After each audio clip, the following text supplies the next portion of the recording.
What is up? Good morning, everybody. Welcome to the Daily Whatever Show. I am Lawrence Winterman, and you will notice I am joined not by the charming Dana Dubois, but by the even more charming KR Byers. Now I've issued fighting words. Um, KR, how the hell you doing? I'm good. I think, feel like you said you felt a little bit earlier, tired a bit today. I daylight savings time. I prefer daylight savings time to standard time. But every time we do the switch, I feel like I get like time lagged or something. Like it takes me seriously days to sort of get over the switch in time, and it doesn't matter if we're like springing forward or falling back. What about you? Does it hit you the same way? I usually don't notice if I notice it. I don't know. Like if it is hitting me this year, then this is the first time I've been aware of it hitting me, you know? Yeah. But usually I just adjust. I don't even really notice it. Usually someone has to remind me it happened because now your phone automatically switches and flips and stuff, and so does your computer. And so when you used to have to do all that manually, still it kind of fucked with me. Maybe I don't know. I don't Yeah. remember. Yeah, I had a moment this weekend when time changed where there's a clock in my bathroom that I never changed when we fell back in the fall, and so for like all of winter, I've been I look at that clock and I'm like, all right, well, I need to subtract 1 hour from that, and then Monday or Sunday morning or whatever it was, I like looked at it and I was like, oh, it's right again. So, there you go. A testament to being lazy. Sometimes, if you wait long enough, the issue will fix itself. Yeah, I feel like that used to be like the clock in my vehicles. Uh, Yeah. Or, they or would the just, microwave or the VCR. Yeah. yep, half the year it would be, right, and then the other half it would be wrong. So, Yeah. Well, hey, a programming note for everyone. Dana Dubois, my fearless co host, she's been sick for like 2 weeks at this point. And last oof. night she was like, "Would you mind if I just slept in today?" And I was like, "Go for it. Like that's what I need to do when I'm sick. I usually need to just kind of like tell the world to fuck off. And if I'm really sick, the only thing that works for me is sleeping like 15, 20 hours a day. Yeah, no, I'm with you on that. It's rest is definitely one of those things that the worse I feel, the more of it I want to get. Yeah, Karen, I feel like every time I see you, man, you're more purple. Well, I'm actually a little bit less purple today because I'm not wearing a purple hat. Oh, there you go. That's right. That's right. I love that it's your signature color, bro. Like you told me before you decided like purple is your thing. That's your brand. Yeah, I, Is there like a specific shade of purple? Like if I asked you for the hex code right now, could you be like, "Oh yeah, it's FC1247." I do actually have it saved somewhere, yeah, but I couldn't Nice. tell you off the top of my head. It Nice. is royal purple though, so you could just type in hex code for royal purple and Got it. it would come Royal up. purple. So you're uh isn't it, it's crazy what we remember, cuz what I remember about royal purple is that it was a color that came from seashells off the coast of Tyre in the Mediterranean Sea, and it was so rare that's what made it royal purple. Like it was this vivid like natural dye, and but it was so rare and precious that only royalty could wear it. So Yeah. Yeah, I didn't know where it came from exactly, but I did know that it was at one point in time the like hardest, most rare color for like them to be able to make or whatever. yeah. Um, but I mean, they probably only had like back when that was like a thing, they probably only had like understanding of like six colors of clothes, anyways.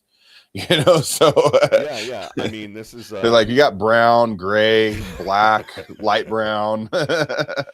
so there's actually I've read this someplace. We're just gonna freeform it today, and I'm gonna nerd out here for a second because not only do I remember that it came from Tyre, from seashells, from crushed seashells, but there's a theory that humans couldn't see the color purple until kind of the Greek era, because early writers never, like, they described every other sort of common color, but they never described the color purple until like after that particular era. Like, I don't know, there's something about Homer writes about, I don't know, it's Homer or one of those guys writes about the wine dark sea. Like, they just never had a word for purple. And somebody's like, maybe they couldn't see it, or like maybe like they didn't. I don't know. I'm messing it up.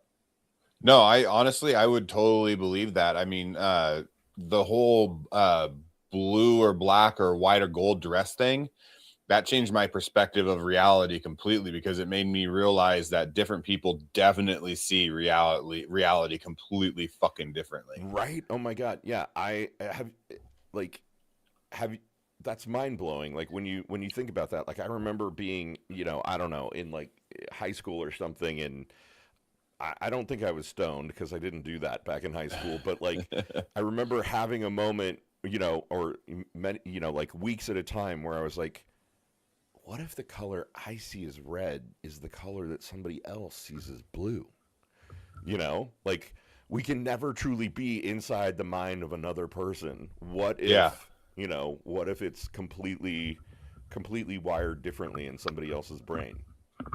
Yeah, no, I remember thinking about that too. I don't remember how old I was or whatever, but it had to have been fairly young, because the elementary school, the town I grew up in, the elementary and like middle school are one school, and then you have to like ship out for high school, Right. because it's so small. And the school only had like 4 teachers.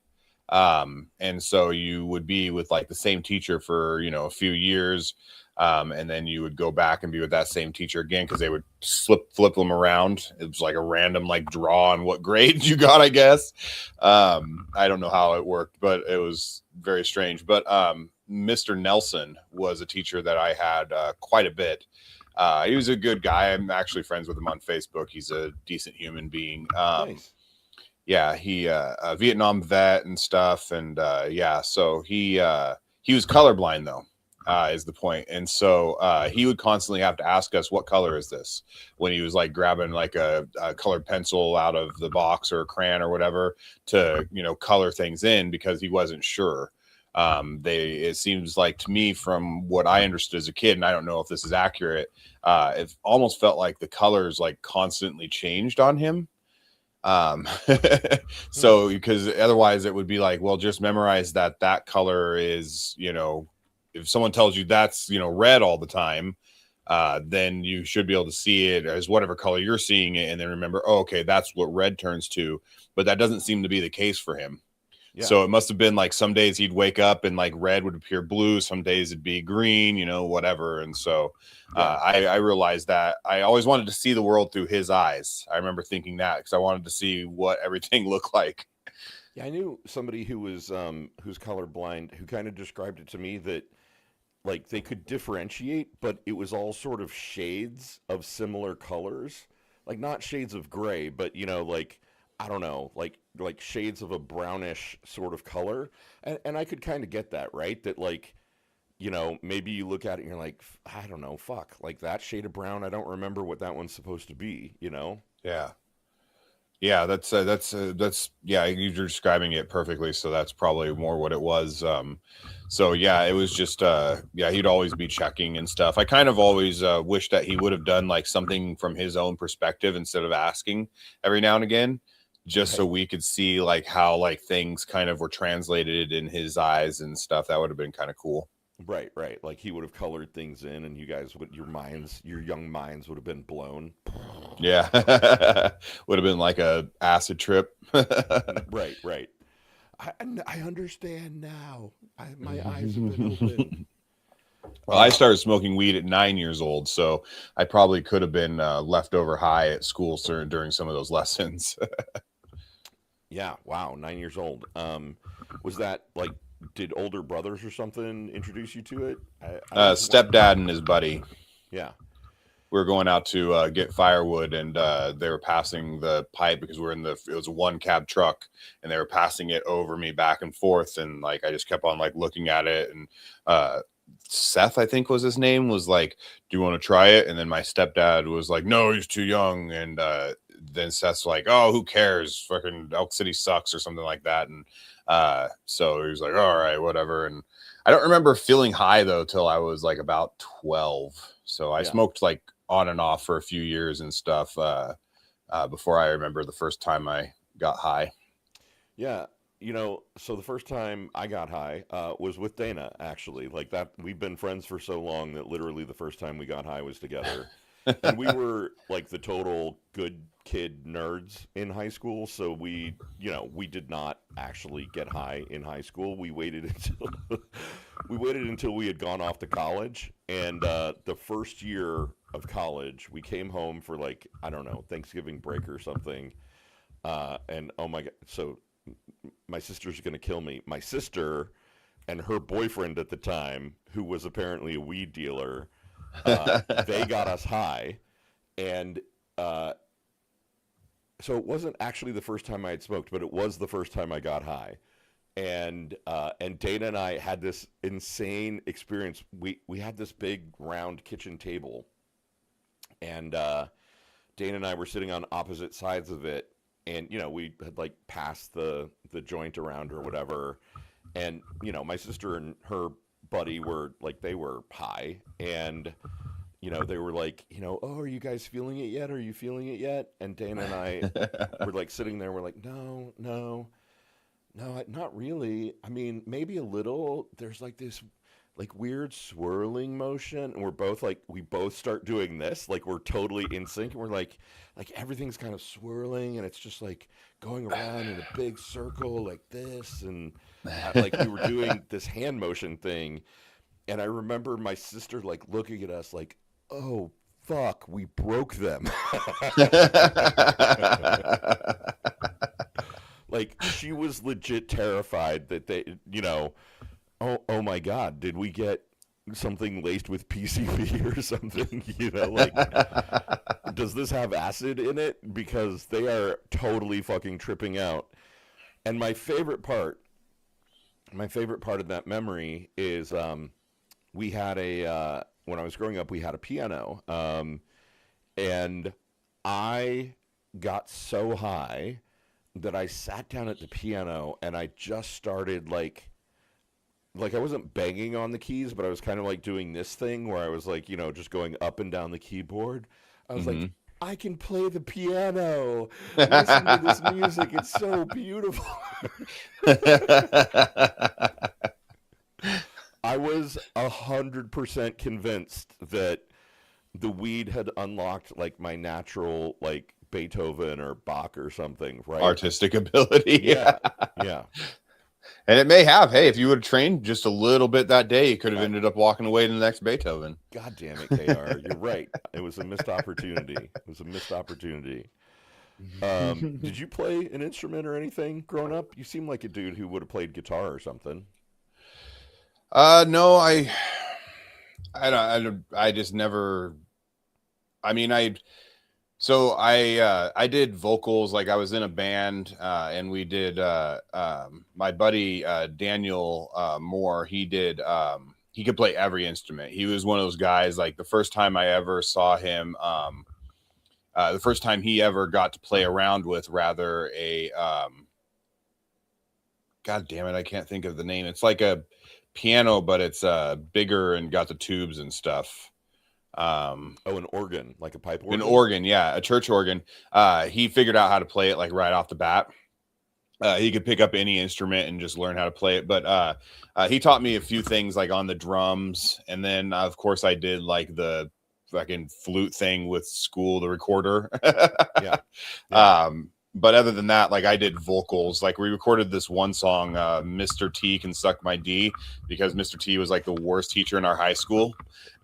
And yeah, we got in trouble for that one. Mr. T from the A-Team. See, this is the generational difference. You say Mr. T and I immediately think A-Team, but this was a teacher in your school.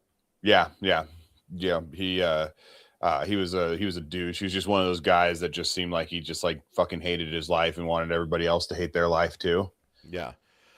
You know, do you think like he know that there was a song called Mr. T can suck my D? Did he find Uh, out? Yeah, so we ended up playing it on the morning announcements. So the morning announcements would be recorded on like a little like tape player at that Right. school, and then there was like a wall and stuff of like all the different ways they could connect to different classrooms. At the bottom was like where the tape would go, and then like in the morning the principal would just walk by and hit play, and so we just put our tape in. So the first chorus of the song started out right away. It was, and it was awful, god awful fucking recording. And so it was just started out immediately like Mr. T can suck my D, and like she immediately came and shut it off. So we did get it in trouble for that, but not as much as you think. We didn't even get suspended. I don't think so. Yeah, maybe it was one of those situations where, the other teachers and principals were like, they kind of got a point. Like he is an asshole. Yeah. And don't stunt their creativity. I mean, God. Right, right. Yeah, we don't want to quash their creative talents. Yeah. Imagine being that guy, right? And he goes home from work that day and he's like, everybody hates me so much the kids wrote a song about how much they hate me. Yeah. He had to have known though, you know what I mean? Like there's no like you get a sixth sense about like how people feel about you to some degree unless they're really phony. And high school kids are not like they're phony to each other, but they are not phony to how they feel about teachers often, you know what I mean? So he had to have definitely known. Yeah, God. I don't know, man. I get that he was an asshole, and there's a part of me that's like, that's got to be, I don't know, like you've done your life wrong. If your chosen career is teacher, and the people that you're teaching absolutely fucking hate you, Yeah. maybe at that moment you're like, you know what, I'm gonna sell all my shit and move down to like Zihuatanejo and go live in a shack on the beach because I'm doing shit wrong, Yeah. Well, where I grew up, a lot of the teachers were they were more conservative leaning individuals, and I'm not saying that all conservatives are assholes or unhappy people or whatever by any means. But I am. But yeah, Lawrence is. But the conservative teachers just kind of don't often like fit very well.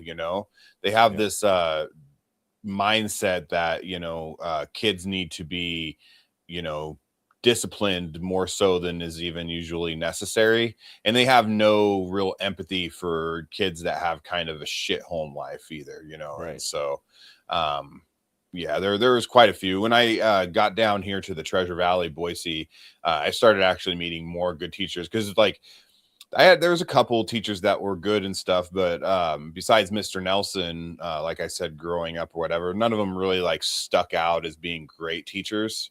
And when I came down here, then I met like a bunch of great teachers, Yeah. and it makes sense. They were in an area that they fit in better and in a job profession that they actually wanted to be in. Yeah. So Yeah, I'm gonna brag on my family for a minute. So my sister and brother-in-law are both teachers. Well, he's a teacher, she's a teacher's assistant, but she has been for years. And my mom volunteers with this thing called Project Read, which is basically like extra, out of school program to help kids who are not at grade level kind of get read up at grade level. yeah, It's basically, I don't know, tutoring. Uh, and like 90% of our dinner table conversations are about, the kids in their classes and their home lives and like what can be done to help kids in their classes, and how they all three of them do like extra work to like they try to find the kid who's maybe most in danger of really falling behind, and like coach them and show them that an adult cares. And yeah, so it's really inspiring. Like I think if I were ever going to be a teacher, I'd probably want to be like a high school or teacher or college professor or something, just to kind of get into like deeper concepts. But there's so much to be said for teachers at younger grade levels who really go out of their way to help kids not fall completely behind. Because, man, I'm telling you, like, the educational system in this country, the way that it has fallen apart is, I mean, I think a big part of like why we're in the bullshit we're in right now is because so many people fucking hated school because it was, you know, basically just training people to be automatons in the giant corporate workforce, and that's soul crushing, you know? Yeah. And if you didn't fit into a certain category or shell or whatever, so to speak, then they just kind of shunned you or whatever, pushed you out. And, you know, they would insist that you needed, you know, special ed type classes or whatever, you know, and then everybody knew that you were, you know, a dummy or whatever, you know, not that you were dumb, but Right. that's just what everybody knew, you know, even though it wasn't even the case. It was just like me, I realized that like I never got put into any of those special like ed classes or whatever. I kind of just committed to failing out of school at an early age, so I didn't really care to try to do anything like that. But uh, I wasn't challenged at all. Like it was just wasn't challenging in a way that suited my mind. And anytime that I did find something that suited my mind and was challenging, I actually would excel at it. And so, Yeah. you know, over the years, I learned that, you know, I had to talk myself into it. And still some days I have to talk myself into realizing that I'm not as stupid as small hick towns made me feel I was.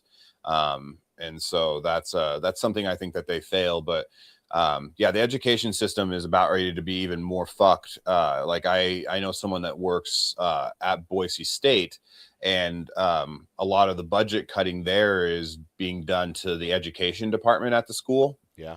and specifically in the department that trains new teachers. Yep. And so like they're having less numbers already as it is, and now it's going to have even less funding, which means less like recruiting, less going to high school campuses and trying to convince kids to, you know, join up and go into education.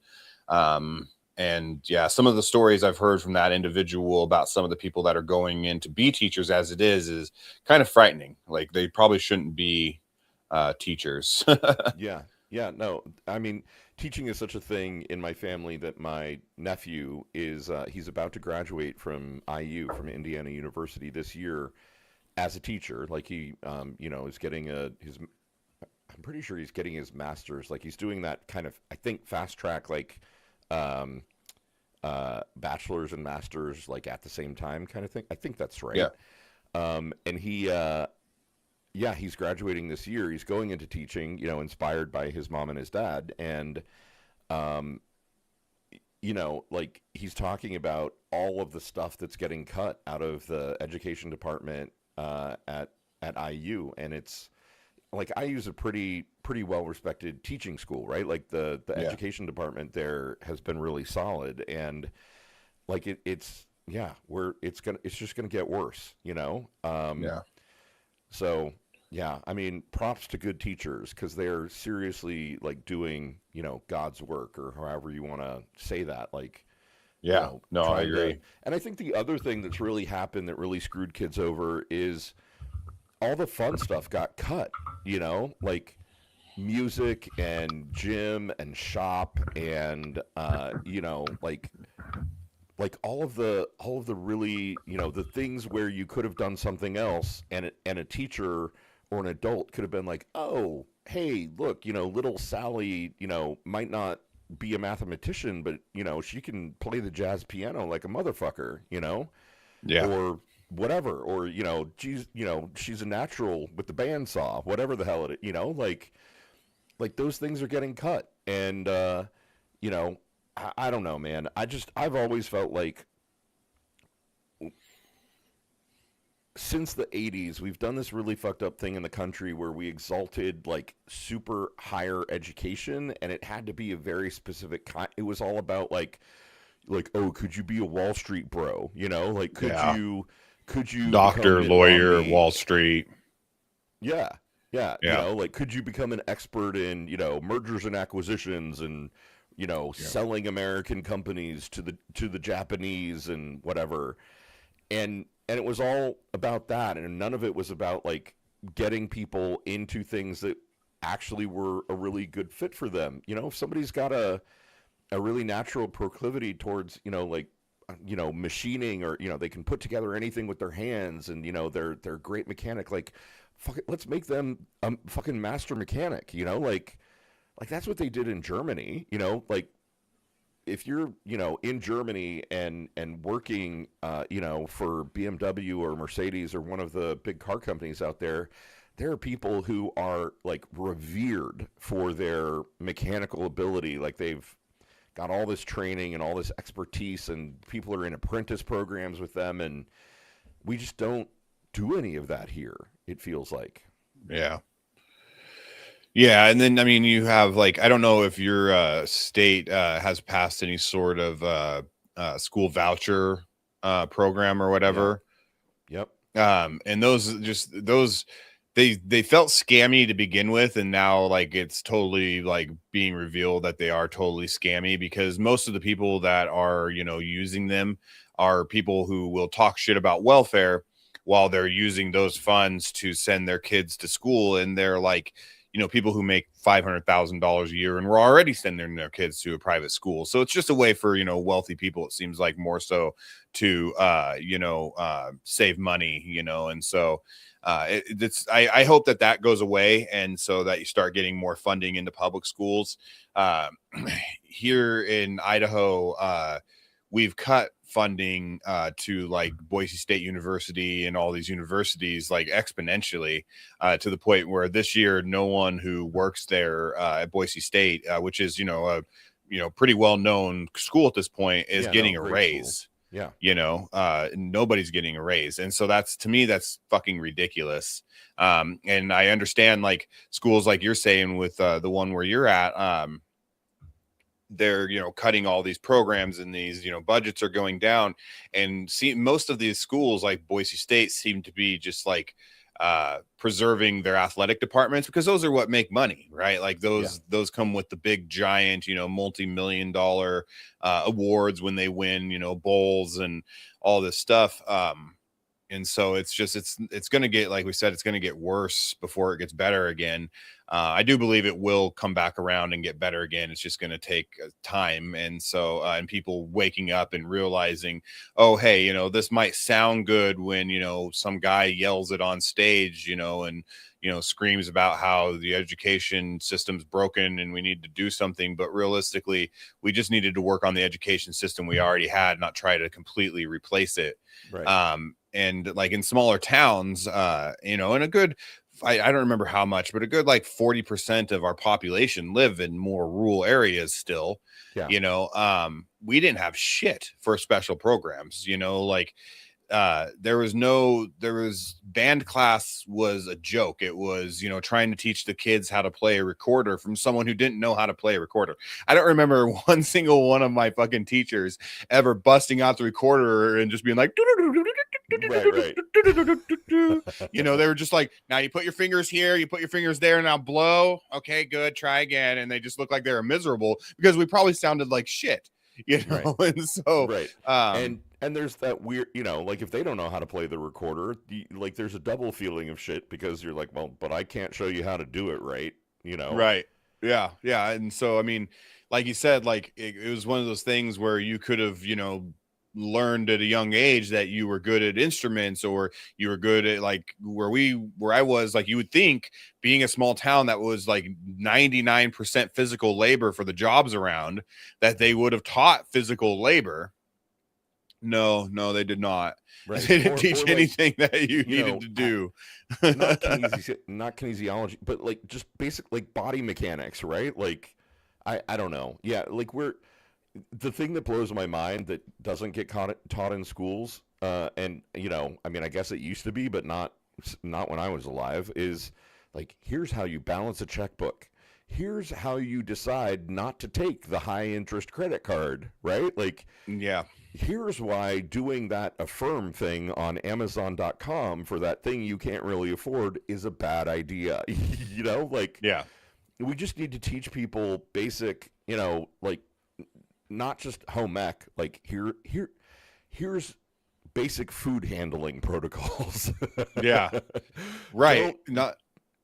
not just like how to memorize like numbers and figures and stuff, but actually how to like apply them to your life. Right, right. Yeah. Yeah, and also like here's how to not accidentally kill yourself the moment you leave your parents' home, you know? Yeah. Like do not cut your raw chicken on a wooden cutting board that you then cut the vegetables on, you know, like Yeah. there's an order of operations to things. You're going to give yourself salmonella repeatedly if you do it that way. Yeah, like so. I mean, I'm in Indiana. You're in Idaho. Like we're both in sort of deep red states. You know, separated by little more than a letter in the alphabet, basically, and Yeah. conservatism. So you know, we've got the voucher things here too. And you know, part of what I hear is that a lot of the like vouchers and charter school stuff that are getting spun up around here are like explicitly Christian fundamentalist, and so and the laws have become so lax that they can name what their teaching protocols are. Like they can say like, oh well, these are the books we use and these are the theories we teach, and they're literally like saying like, oh well, the Bible is our textbook, and you know we're teaching the theory of creationism, and you know so like we already feel like we live in a world where people have completely different worldviews, but like now, you know, imagine 18, 20 years from now, you're going to get kids graduating from these schools, and I mean, they already exist, they're already out there, who are like no, that gravity, you know, no, that's not true, you know, like it's not in the Bible. Yeah. Well, let's see, what percentage of Americans think dinosaurs and humans existed at the same time? All right, hang on. 41%. How much? 41%. Oh my God. 41% of Americans think that dinosaurs and humans existed at the same fucking time. I was gonna guess 34%, and yeah, of course it's higher than I would have guessed. But then we have what, a 28% illiteracy rate, which your Right. grandma or your mom, I mean, is helping to combat. Yeah. You know, it's fucking ridiculous. I mean, it's just Jesus. This is why, you know, pro-choice is great, because like idiots shouldn't be raising kids, because then they just raise idiots. I mean, you've seen the movie Idiocracy, right? Yep. Yeah, I mean, it's literally that, right? Like it is literally, you know, just the people who I don't know. Well, I'm not gonna cast aspersions. I'm gonna stop there. Yeah. Fair enough. Because you don't like talking about politics. Like you've reoriented yourself. I mean, I don't know. Like I've been here long enough. I've known you long enough that when we first met, you were very much about humor and fun stuff. And then for a while, you started to get political. And then I think you were like, nah, fuck this. This is way too much heartache. And so you're kind of back to literally, I look forward to seeing every one of your posts because it's always something either really thought provoking or absolutely fucking adorable. Like the cute puppies being rescued under the deck. Like, come on. Yeah. You know, so but you're doing that on purpose, right? Like you're trying to keep things more positive. Yeah. I don't mind like talking like on lives, because I don't do them like you guys every day. You know, I don't mind necessarily discussing them here and there. You know, like I have my own Substack live at you know, noon Mountain Time today with Brandon, and I'm going to quiz him on objects. I'm not going to say anything more just in case he's in here. I can't see if he's in here. I'm going to have to tune into that because the mind goes many places. It should. I'm hoping it'll be fun, you know, and it should lead to some, you know, hopefully funny stories or conversations or results or whatever. But you know, but I don't mind discussing them, you know, here and there. But my main thing is, there's a lot of really, really fucking smart people who do politics.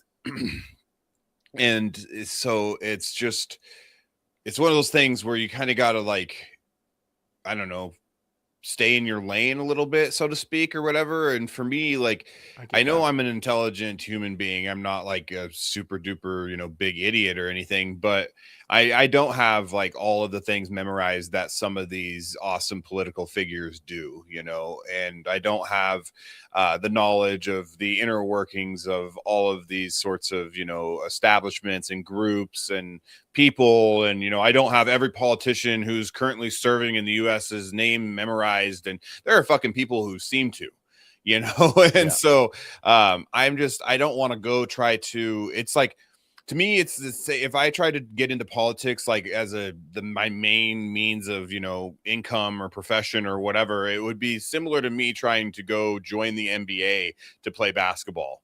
It's, I'm 38 years old and I played basketball, for fun. I've never, and I'm not good at all. I'm not even remotely, not even nothing. I am bad. My kids could whoop my ass when they were, in 6'10", kindergarten, right? yeah. And so it would just be a waste of fucking time, and so now if it was my dream, if I wanted to, be known as this, Stephen Colbert type figure or whatever, where, I'm pretty heavy hitting against a certain group of people type of political figure, then I would take the time to memorize all of those things. But my ultimate dream is to write fantasy, to write fiction. Yeah. So I don't need to be memorizing that shit. What I need to be memorizing is the worlds I fucking make myself. Right. Not what's going on in this one. Yeah. I mean, I know you're smart enough that you could do that if you wanted to. But I respect that you kind of recognize that's not the lane you want to be in. Here's some comments. So Midwest Bahai Rava has joined us again from YouTube. Welcome back, Midwest. And she says, well, I think Midwest is a she. Mr. Byers is looking very good in that purple, respectfully. Midwest, I should let you know that Kimberly, who is KR's lady, is here in the chat. So just so you know, just so you're aware. But that is a lovely compliment. You do pull off purple really well, KR. Oh, thank you. And then Brandon, who the subject of your quizzing later, confidential to Brandon, you should study the parts of the vagine, I suspect, for this quiz later. Brandon, I happen to know Brandon is Gold Star like me and has never actually seen any of those in person. So there you go. That's my tip to you, Brandon. It's called a clitoris.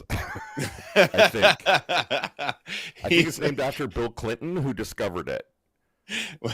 When I told him I was bringing some things on the show and that's the only hint he got, he replied with, "Well, I guess I'll bring some things too." Right. You're gonna bring like old weirdly shaped spatulas and baking equipment. He's gonna bring out dildos and be like, "Oh, oops." that would be funny. I mean, why not? I mean, if it makes people laugh, and it just provides me with entertainment too, then I'm game. Yeah. Okay. Well, hey, I'm learning something about Midwest. Midwest is not a woman.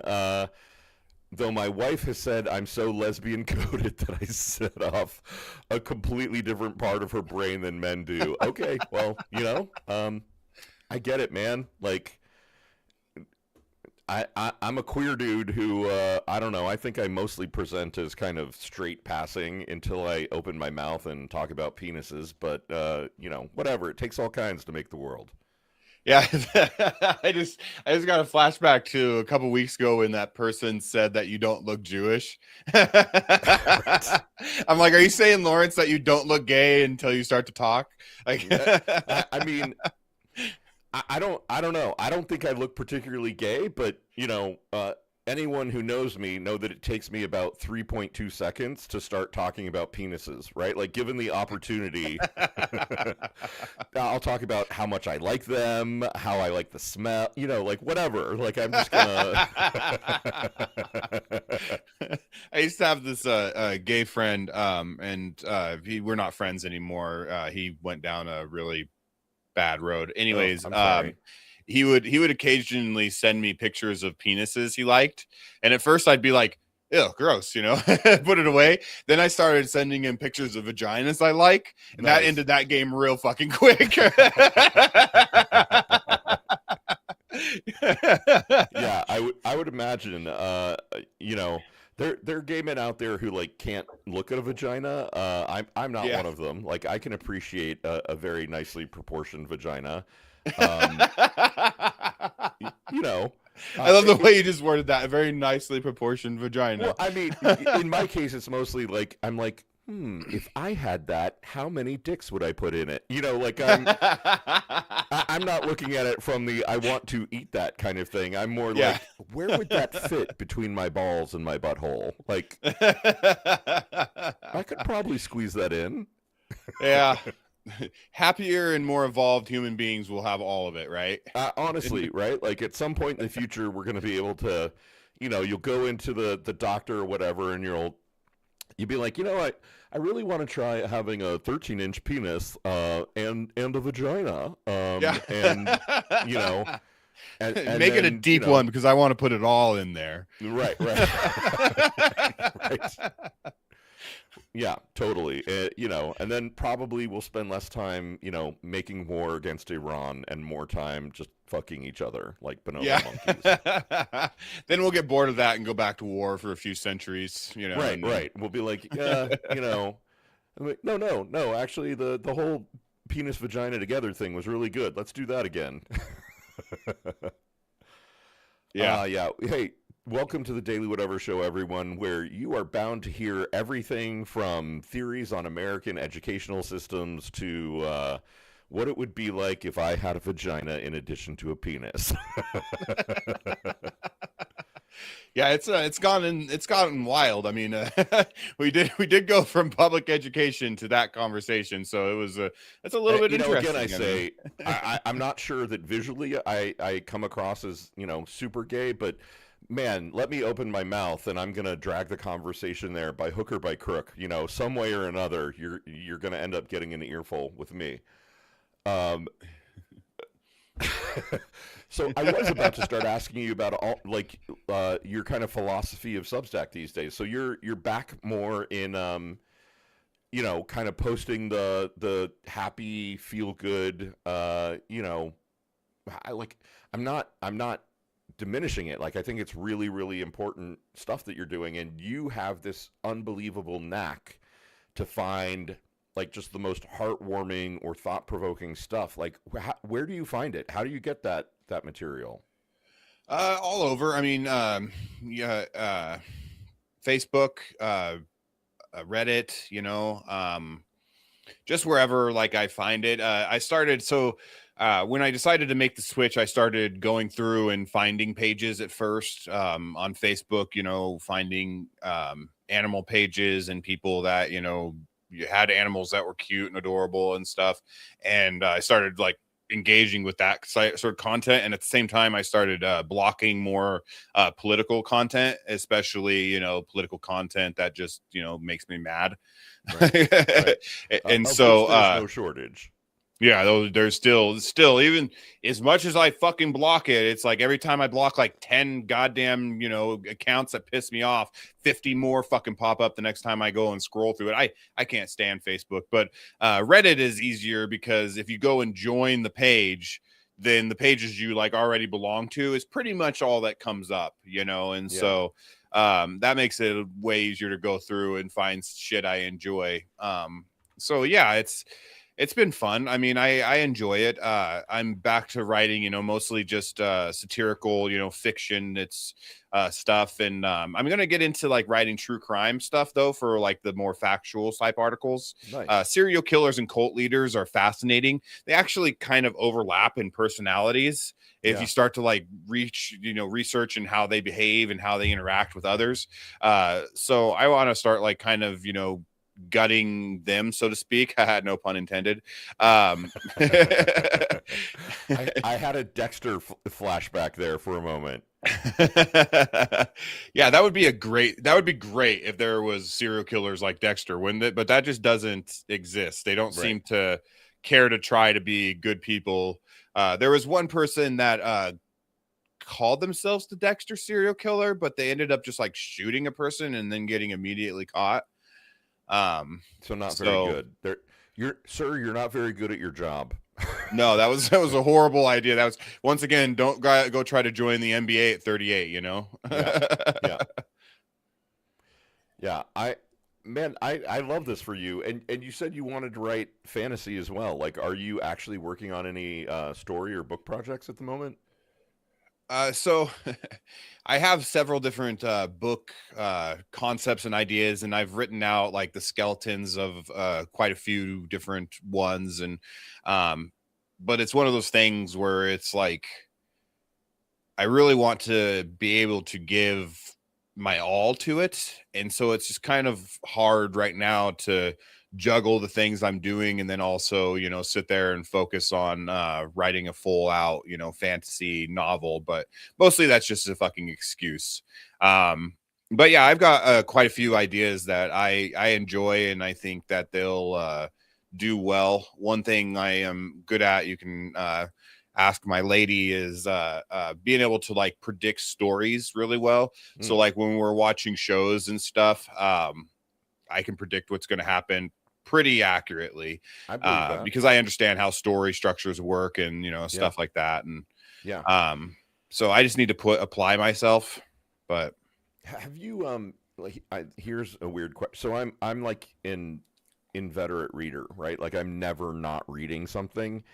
And somebody turned me on recently to this book series that I probably would like. I'm a total sci-fi nerd, but there's this genre out now called lit RPG, which is like role-playing game sort of novels, like set in kind of like those types of worlds. Have you heard of Dungeon Crawler Carl? Has anyone heard of this? oh, It's God, I feel like actually I become have, but so there's this. The author is Matt Dinneman, and it's like an eight book series at this point. And when the so this guy told me about it, and he was like, "Oh, I really think you'd like this," and I was like, "I don't know, man. Like I played World of Warcraft and you know all that kind of stuff, like for sure, but like I can't imagine a decent book being like about the you know." Holy fuck, it is so good. Like it is such a good series. And the like if I tell you the concept, you're gonna be like, that's a dumb concept. I'm not even gonna read that book. It's basically like this dude is um like in the very first scene, right? Like Earth is invaded by aliens. They collapse every building and structure on the Earth, and it's only because he's outside trying to rescue his girlfriend's cat from a tree that he survives. And the I love that. aliens basically they do this thing called a dungeon crawl, and this is their like they take over a world and they put all the people on that world through a dungeon crawl. And the idea is like if you can make it through all 18 levels of the dungeon, you have a chance to win your world back. But nobody ever does, right? Like it's That basically difficult. has it's this giant metaphor for capitalism, like extractive capitalism. And the first book is like really cute and well you know like well written and fun. And the more they go on, the more you're like, this guy is making really intelligent points about extractive capitalism, and you know, uh, it's so good, it's so good, and they just keep getting better, and the characters are really, really nicely developed and fleshed out. The cat ends up becoming a talking cat through a combination of magic and whatever.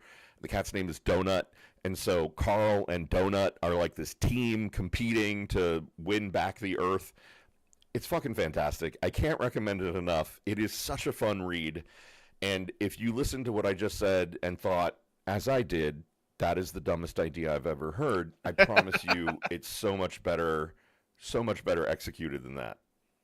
No, it does sound good because like you know, like I said, like I know story pretty well. So the second you start like talking, like I start playing out how things could go and stuff Yeah. just naturally. And I have a very like visual like memory, so I can almost see things happening as you're describing them. Dude, And yeah, you're it sounds gonna actually good. you would love it. Like there is a level of description, like detail in the description that it is.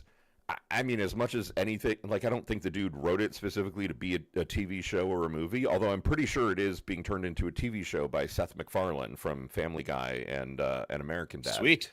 Yeah, um, but like I, I don't know, like it is so visual. I highly recommend.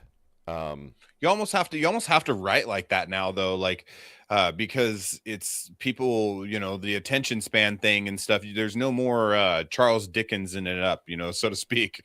right, right. Yeah, no, it's yeah. There's no more like florid kind of or I don't know. I suppose literary fiction does still exist. It is not my genre. I don't read it. Um, but uh, but yeah, like this is again highly recommend.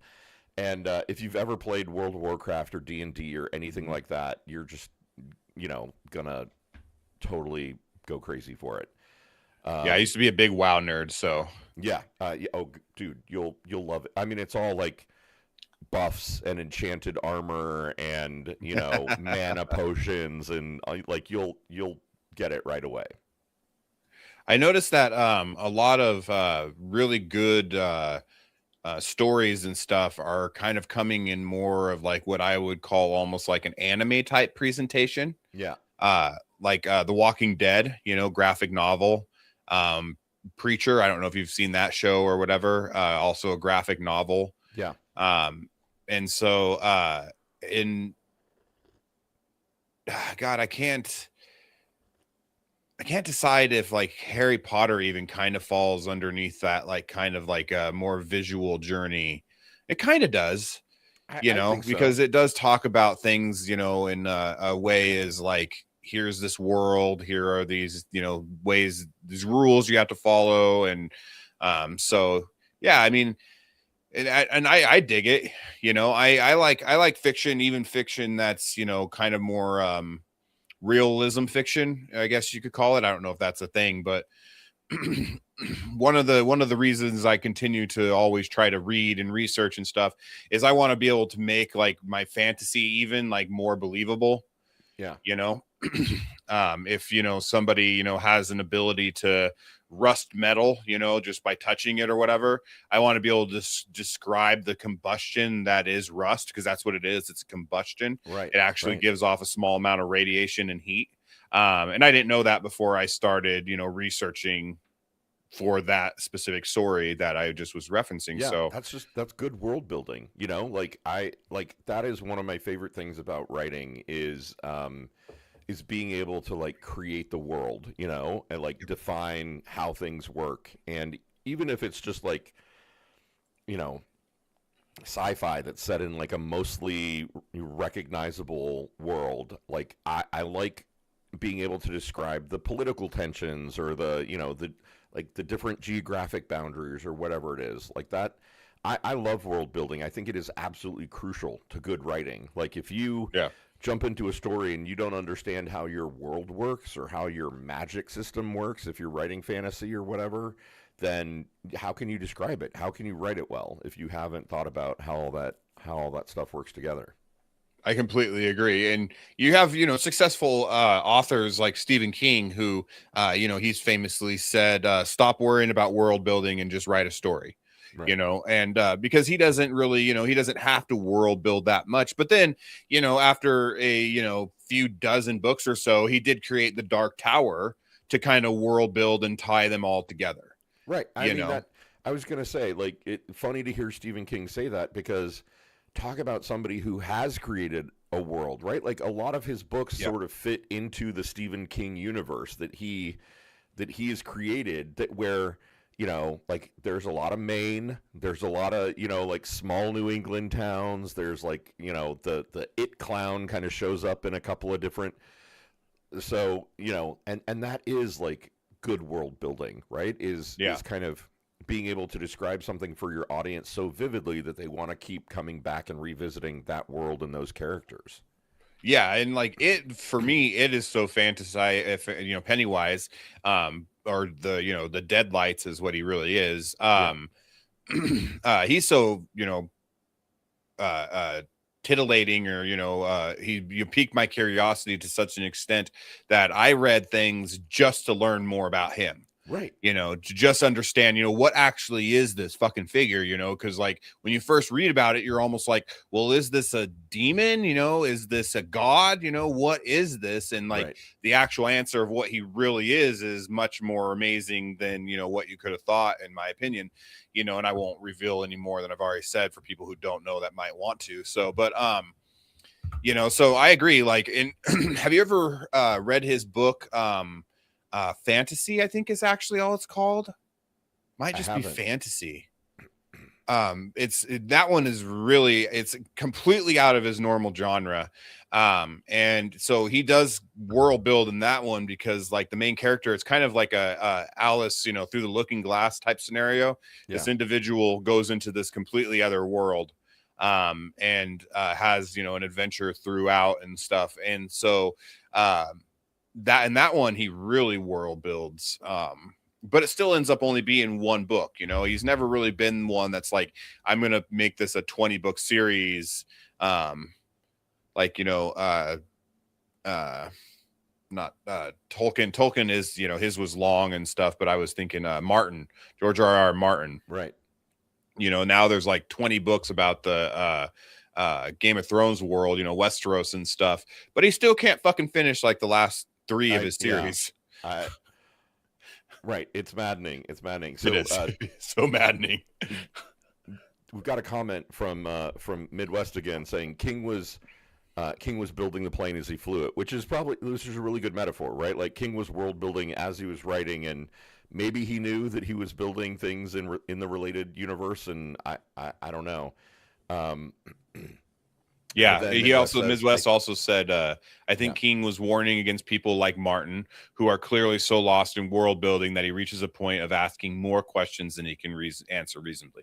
And I think that's probably true. Yep. And so unless you are going to J.R.R. Tolkien it up and create, an entire history from literally the first spark of creation, yep, all the way to where, it ends, at the end of Lord of the Rings is technically the furthest point historically that he goes.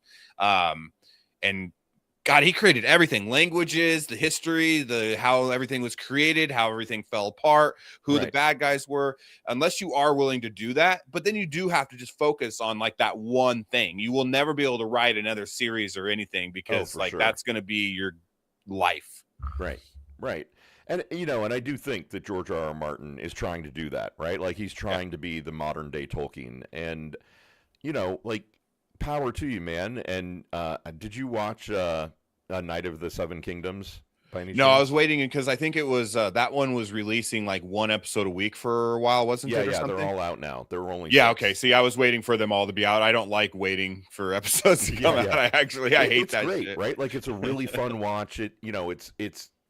It's the world, it's Westeros, but it's not kind of as heavy. I mean, it is heavy in certain ways, but like it's more fun. It has more of a sense of humor to it than Game of Thrones did. But I mean, honestly, there were moments where I was Googling and I was like, which Aegon is this? I know there are like 4 or 5 Aegons. Which one is this? And like that's some pretty extensive world building when people are literally Googling like which fictional king of the same name. Well, and he did it brilliantly because like he had to he was a history master himself or he had friends who were history masters or something, because if you go through and like start comparing the names of all like the major houses and like how they interacted with each other, and then go through like history of Europe, you'll start to see like some really, crazy similarities between them. And you'll realize, holy shit, he just basically took our actual history and actually like dimmed it down a little because we were even more ruthless than they are to each other in the Game of Thrones shit. Like we did some horrible crap to each other back in the day. And so, but yeah, a lot of the names, even like you'll find names. I can't think of any off the top of my head, of course, right now, but you're like, wait, that sounds like Targaryen. That sounds like, Lannister, and Lannister is one actually. So he did it really brilliantly, tying things into reality like that, while still world building your own complete unique creation is genius. It really is. Yeah, it really is. Man, we're at the top of the hour, and I love that we could just jump on a live, and Dana is getting some much needed rest, but we can shoot the shit and talk about a million different things. I could veer off into mass inappropriateness, still bring it back. Thanks for being here. I really appreciate it, man. Tell everybody like where they can find you and how to sign up and subscribe. Yeah, so I mean, you can go find me on my profile, KR Byers. I do right now. I have World of News and World of Satire. Soon, I'll be changing World of News to World of Information, so that I can cover more things than just news. New whatever. And then also, I'll be adding World of Fiction. And that'll be where I'll start posting my fiction work and stuff. So it'll all be there on my profile. So yeah, go stay tuned. There's lots of things coming. I have to go renovate my house because the renters moved out. So I'll probably be posting about that somewhere and covering Nice. all of that and everything. And so adding that to my content. But yeah. That's cool. I love a good house reno. Like that's man, I'm totally hooked on that shit. Like the before and after, and oh my god, we pulled up the linoleum and found whatever. Like I'm Oh, it's a all in on mess, that dude. stuff. It's I'm a slum lord. I'm glad that they're moving out so that I can move in and fix it because it's fucking bad, dude. Think as bad as you think it is, just picturing it in your head right now, it's worse. I promise. Damn. I It don't know, still has man. wooden windows. Wait, what? Wooden windows. Oh, damn. Like where the frames are wood Yeah. and they slide in a wood track. Yep. Yep. Like super old school, pre Yeah. 1970s, maybe pre 1950s. Okay. Yeah. Well, I'm in. Like share those pics and vids and whatnot, and I'll watch your home reno. That sounds amazing. Sweet. Thank you. Well, thank you for having me, Lawrence. I appreciate it. It was a fun time. We had some good conversations. I enjoyed much. Yeah, yeah. Always fun to have you on the show. You're always welcome back, man. We love having you here. Hopefully, Dana is feeling better. Huge thanks to everyone for being here today. And tomorrow is Dana's Fine Feminist Hour. So I will be off tomorrow, and Dana will hopefully be here feeling better. I'm a terrible, terrible person. I don't know who the guest is. I don't remember. Karen, if you know, put it in the chat. Anyway, come back tomorrow for Dana, and then on Friday, it's Fucked Up Friday, and we've got Rachel at This Woman Votes here for Fucked Up Friday, so come on back. Thanks, everybody. Thanks, KR. Talk Thank to you you. later. Love you guys. Bye, everybody. Bye.